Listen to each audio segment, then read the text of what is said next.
Bonjour. Alors dans cette vidéo, je vais essayer de vous montrer comment afficher le nombre de clics sur une page web ou bien une application web. Bien sûr, en se basant sur le composant majeur du web, c'est le JavaScript. On va essayer de créer cette petite application qui sert ou bien qui nous montre le nombre de fois que l'utilisateur a cliqué sur l'élément plus. Ça veut dire une incrémentation par 1.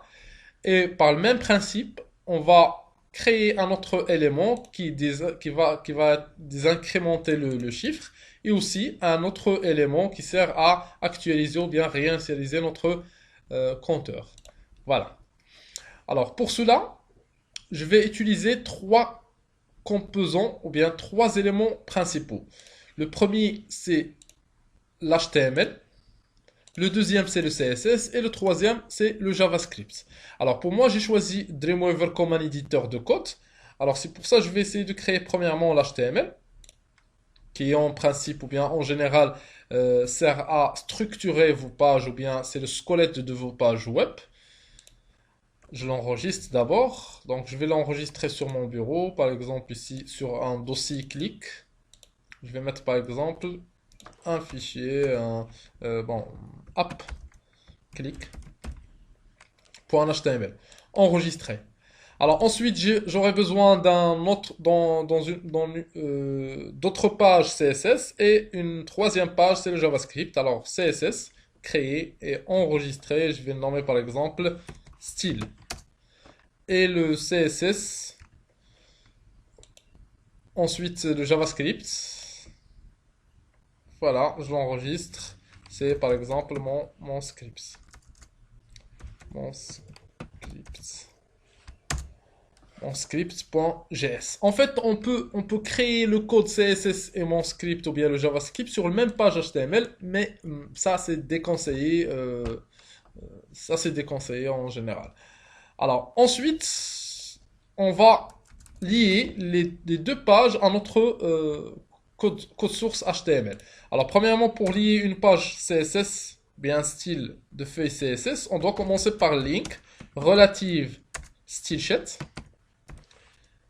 Le type c'est texte CSS et href ça veut dire où se trouve notre style CSS. Parcourir se trouve sur le même dossier style CSS. Ok, et je ferme la balise. Ça c'est pour appeler le style CSS.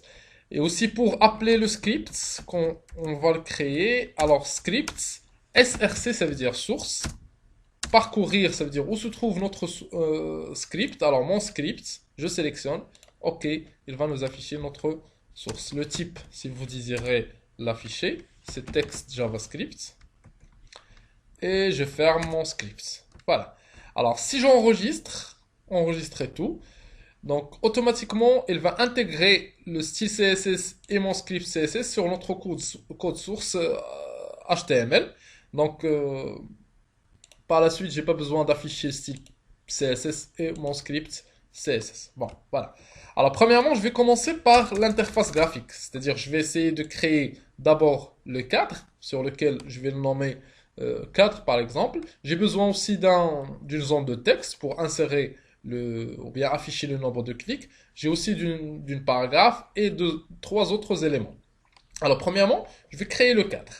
Alors, div, je vais utiliser div id cadre, par exemple. Cadre. Et je ferme le div. Et sur notre div, je vais essayer de créer un formulaire. Alors pour cela, j'ai besoin d'un form, de déclarer le form, name, form 1 par exemple, ou bien form click. Voilà. Et je ferme form. Et dans notre form, je vais mettre une zone de texte, input type text, name nombre par exemple clic. Vous devez nommer n'importe quel élément intégré sur vos pages. Alors name value, je vais initialiser la valeur dans notre zone de texte par 0 et je vais changer ou bien je vais la mettre comme lecteur seul. Alors read read only. Read only, ça veut dire que j'ai pas la possibilité de saisir des éléments sur notre zone de texte. Ça se ressemble par la suite à une label. Alors voilà, donc j'ai maintenant la zone de texte. Ensuite, je vais créer une paragraphe sur lequel je vais mettre le mot astaghfirullah. Voilà, ce mot-là. Alors je l'ai préparé, copier. Je vais la mettre ici. Et ensuite, je vais créer les 3 boutons, bien éléments essentiels. Alors, premier c'est div par exemple. Div, c'est plus. Le deuxième et le troisième. Donc ici c'est moins. Et ça c'est le R. Voilà. Alors j'enregistre. Enregistrer tout. Je vais tester quand même pour afficher le résultat. Aperçu. Voilà le résultat. Alors ensuite, qu'est-ce que j'aurai besoin? Je dois bien sûr créer un style CSS. Je dois décorer cette application. Alors pour cela, je vais entamer mon style CSS ou bien je vais coder notre page CSS. Alors premièrement, je vais créer des classes. Par exemple, ça, je vais mettre une classe nommée nombre ou bien style. Je vais le nommer par exemple style compteur. Sur le même principe, je vais mettre la paragraphe que je viens de créer.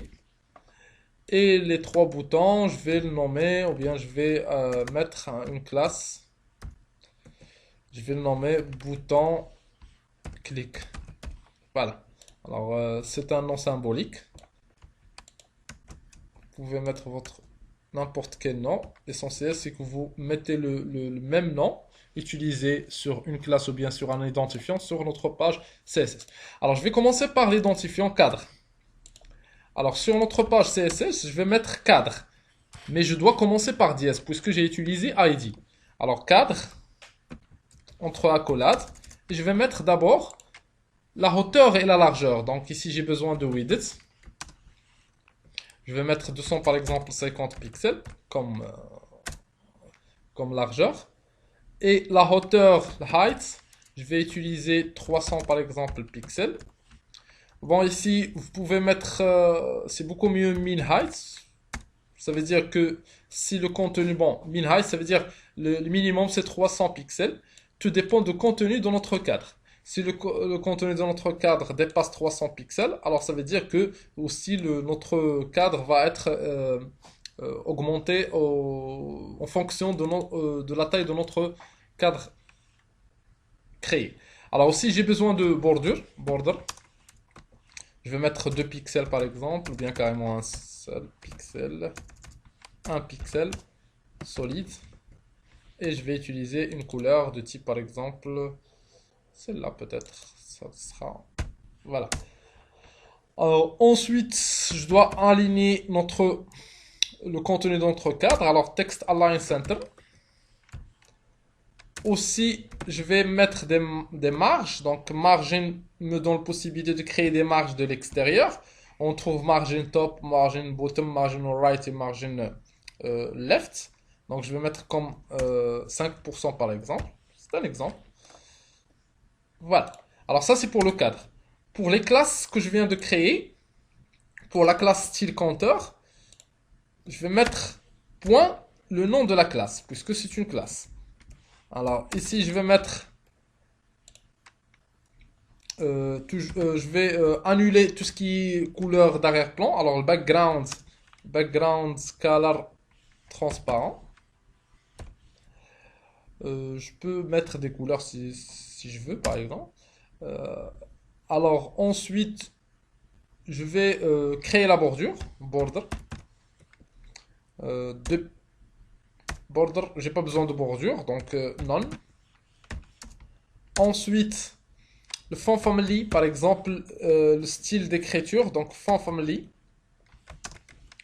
Style d'écriture, je vais utiliser celle-là. Voilà, point virgule. Et aussi, j'ai besoin de préciser le font size, la taille du texte. Donc, je vais utiliser par exemple 45 pixels par exemple. Et aussi le width et le height, c'est-à-dire la largeur et la hauteur. Et dans ce cas-là, on doit préciser par exemple que la largeur et la hauteur représentent la même taille que celle de notre cadre. Ça veut dire 100%, width ça veut dire 250 pixels. Alors, et le height, c'est aussi 100%. Voilà, ça marche. Alors, il me reste seulement les boutons. Ça, c'est notre style. Alors, c'est aussi classe. Le bouton doit être... Donc, je vais préciser en premier lieu la largeur et la hauteur. Et je vais les mettre comme un rectangle arrondi en 50%. Alors, la largeur, le width par exemple, je vais mettre 25 pixels, point virgule. Et le height par exemple, 20 pixels, point virgule. Le border,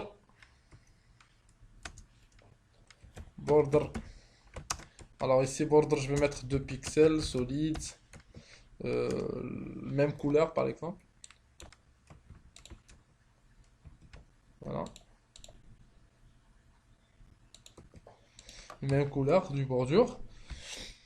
Ensuite je vais mettre des marges, donc margin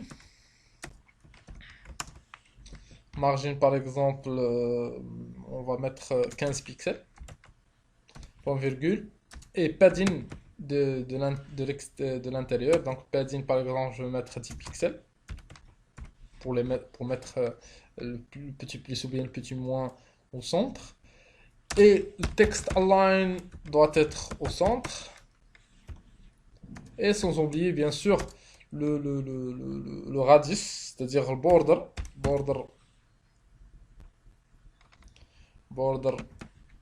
radius 50% pour rendre notre rectangle arrondi à 50%. Ça veut dire on doit avoir à la fin en forme de type cercle. Et j'ai besoin de mettre les trois boutons sur la même ligne. Alors je vais utiliser le float left. Et je peux aussi changer le font size. Je vais mettre par exemple 18 pixels. Voilà. Enregistrer. Alors fichier enregistré, tout. Je vais retester.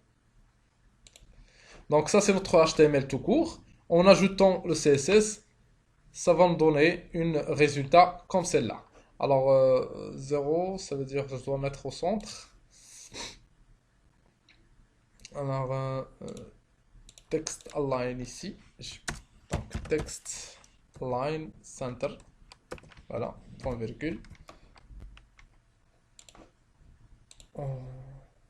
Voilà, ça marche. Alors, l'interface graphique est créée. Alors, ensuite, je vais entamer la programmation JavaScript. Alors, premièrement, je vais créer un compteur. Alors, pour déclarer des variables en JavaScript, on doit commencer par, c'est conseillé de commencer par var. Var, le nom de notre variable. Par exemple, je vais le nommer compteur. Alors, et je vais l'initialiser par 0. Alors, je déclare et j'initialise par 0 une variable. Ensuite, je vais créer une fonction sur laquelle je vais nommer ou bien créer mon code. Alors, fonction, je vais le nommer une fonction nombre clic plus. Voilà. Alors, en principe, pour créer une fonction en JavaScript, on doit commencer par function, le nom de la fonction. Entre les parenthèses, je dois mettre les paramètres s'il y en a. Et entre les deux accolades d'ouverture et de fermeture, je vais mettre mon code. Alors mon code il est très très simple. C'est-à-dire ici j'ai créé un compteur et j'ai l'initialisé par 0. Ensuite je vais incrémenter mon compteur. Alors compteur plus, ça veut dire que mon compteur est égal le même compteur que j'ai plus 1.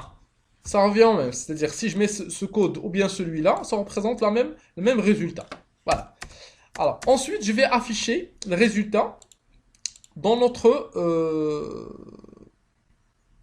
plutôt zone de texte qui est nommée nombre clic. Alors, je vais lui dire, dans mon document HTML, vous allez trouver une forme nommée form click. Form click. Sur ce form click, on trouve une zone de texte nommée nombre clic. Point la valeur de ce dernier, value, est égale notre compteur. Voilà, ça marche. Alors je vais voir est-ce que j'écris bien le form click. Voilà, form click. Form click enregistré.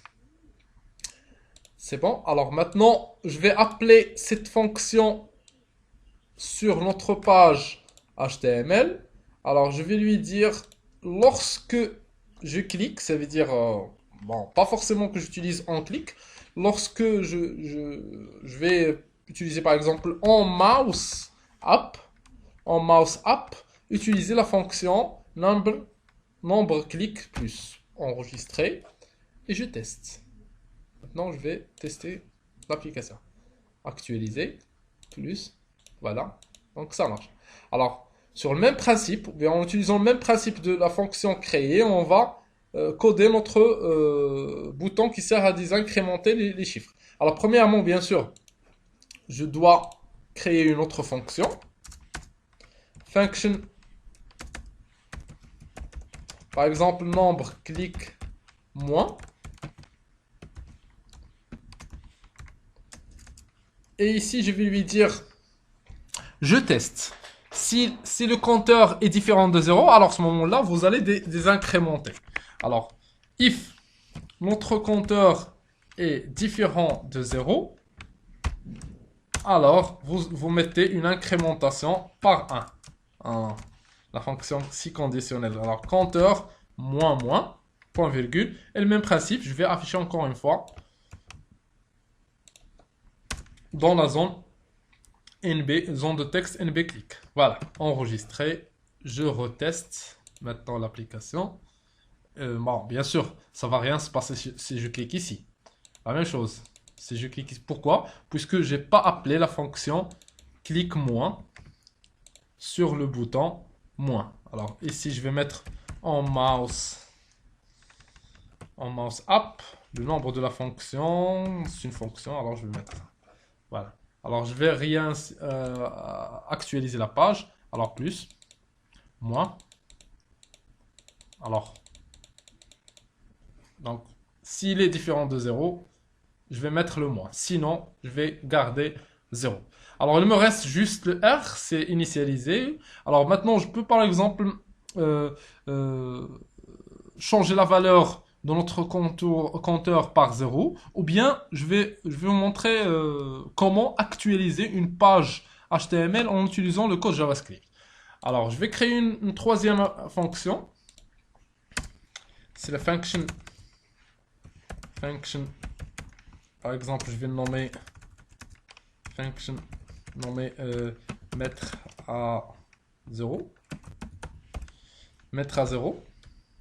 Alors, c'est une fonction qui va initialiser ou bien actualiser notre page. Alors, je vais lui dire Windows.location.reload. .reload, c'est une fonction qui sert à recharger la page, c'est-à-dire actualiser la page. Alors, mettre à 0. J'appelle la fonction mettre à 0 sur mon code HTML sur l'élément R. Alors, toujours en mouse up, je vais exécuter la fonction mettre à 0, enregistrer, fichier enregistrer tout. Et voilà, maintenant, je crois que ça marche. Voilà, moins ça marche. Initialiser, c'est mettre à 0. Donc, je peux maintenant faire Sbih Dieli. Astaghfirullah. Je vais refaire.